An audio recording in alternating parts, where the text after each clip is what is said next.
আসসালামু আলাইকুম। আশা করি যে যেখানে আছো মহান সৃষ্টিকর্তার রহমতে সুস্থ আছো। Governing equation of fluid flow এই টপিক থেকে তোমাদের লাস্ট ক্লাসে দেখানো হয়েছিল কন্টিনিউটি ইকুয়েশন। আজকে আমি দেখাচ্ছি বার্নৌলিস ইকুয়েশন। কন্টিনিউটি ইকুয়েশনের বেসিস ছিল কনজারভেশন অফ ম্যাস অথবা ভরের নিত্যতা সূত্র।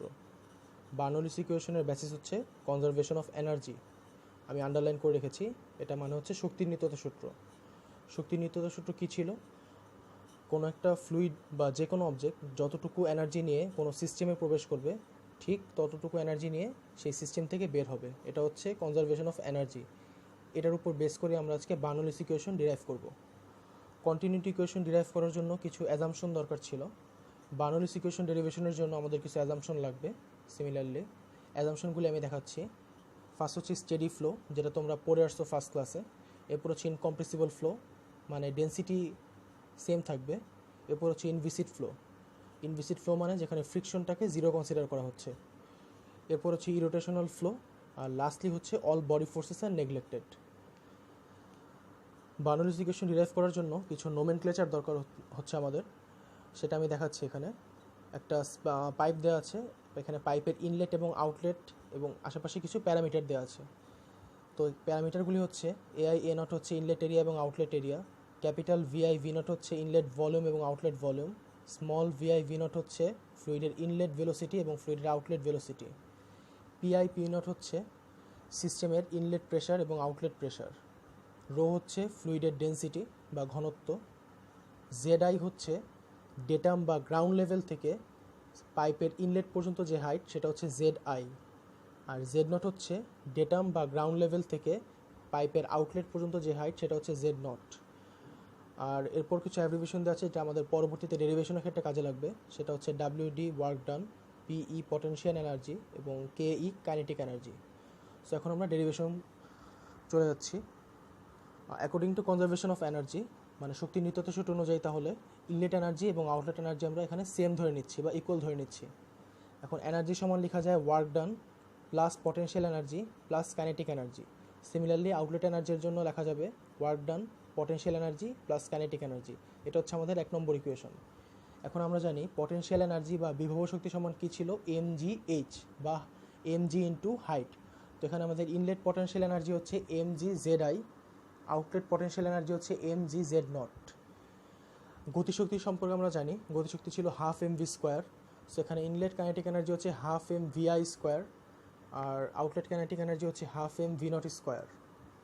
এখন আমরা ওয়ার্ক ডান সম্পর্কে আসি। ওয়ার্ক ডান মানে হচ্ছে বল ইন্টু সরণ বা ফোর্স ইন্টু ডিস্টেন্স।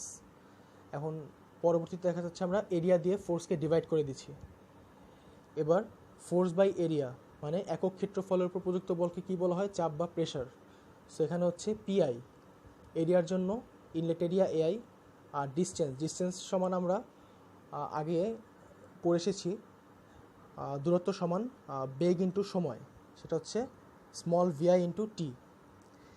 এখান থেকে আমরা পাচ্ছি PI into capital VI. Capital VI আমরা কীভাবে পাচ্ছি? কন্টিনিউটি ইকুয়েশনে তোমাদের আমি দেখিয়েছিলাম ক্যাপিটাল ভিআই বা ইনলেট ভলিউম হচ্ছে inlet area into inlet velocity into টাইমের গুণফল। এরপর লাইন হচ্ছে PI into M by rho I. M by rho I কীভাবে লিখলাম? ভিআই ক্যাপিটাল ভলিউম বা আয়তন, সেখান থেকে লেখা যায় ভর বাই ঘনত্ব। তাহলে ইনলেট ওয়ার্ক ডান সমান আমরা পাচ্ছি inlet pressure into mass divided by rho. এখানে আমরা ইনকম্প্রেসিবল ফ্লোয়ের জন্য রোটাকে সেম ধরে নিচ্ছি। এর জন্য inlet rho equal to outlet rho equal to rho. Similarly outlet work ডানের জন্য আমরা পাচ্ছি P not into M by rho. এখন আমরা পটেনশিয়াল এনার্জি, কাইনেটিক এনার্জি এবং ওয়ার্ক ডান সবগুলি প্যারামিটারের ভ্যালু পেয়ে গিয়েছি। এখন প্রত্যেকটা ভ্যালু আমরা 1 নম্বর ইকুয়েশনে প্লট করব। 1 নম্বর ইকুয়েশনে বসালে দেখো ফার্স্ট লাইন দেখা যাচ্ছে PI into M by rho, এটা হচ্ছে inlet work done, plus half M VI square, এটা হচ্ছে inlet kinetic energy, plus M G Z I, এটা হচ্ছে inlet potential energy, equal to P not into M by rho, এটা হচ্ছে outlet work done, plus half M V not square, এটা হচ্ছে outlet kinetic energy, plus M G Z not, এটা হচ্ছে outlet potential energy. এর পরের লাইনে আমরা উভয় পক্ষকে 1/mg দিয়ে মাল্টিপ্লাই করে দিলাম। 1/mg দিয়ে মাল্টিপ্লাই করে দিলে এরপর থার্ড লাইনে আমরা এসে পাচ্ছি PI by rho g plus VI square by 2g plus ZI equal to P naught by rho g plus V naught square by 2g plus Z naught। তো এই থার্ড লাইনকেই মেনলি বলা হয় বার্নৌলিস ইকুয়েশন।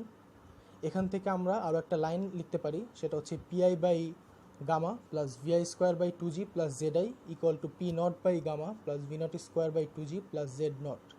এখানে gamma বলতে বোঝানো হচ্ছে specific wait, গামাকে রোজির জায়গায় replace করা যায়। তো মেনলি এই দুইটা ইকুয়েশন বা এই দুই ফর্মকেই বলা হয় বার্নৌলিস ইকুয়েশন। তো বার্নৌলিস ইকুয়েশনের মধ্যে পি বাই গামা যে প্যারামিটার আছে এটাকে বলা হয় প্রেশার হেড, এরপর ভি স্কোয়ার বাই 2g, এখানে ভিটা হচ্ছে ভেলোসিটি, এটাকে বলা হয় ভেলোসিটি হেড, আর জেডটাকে বলা হয় হচ্ছে পটেনশিয়াল হেড। সো তোমাদের আমি স্লাইড দিয়ে দিচ্ছি, স্লাইডে তোমরা এই ডেরিভেশনটাও পাবা, প্লাস এই ডেরিভেশন অ্যান্ড কন্টিনিউটি ইকুয়েশন মিলিয়ে কিছু প্রবলেম দেওয়া আছে, সেই প্রবলেমগুলি প্র্যাকটিস করবা। এবং প্রবলেম প্র্যাকটিস করতে গিয়ে যদি যে কোনো রকমের প্রবলেম ফেস করো তাহলে আমাকে মেইল অথবা হোয়াটসঅ্যাপের থ্রুতে কন্ট্যাক্ট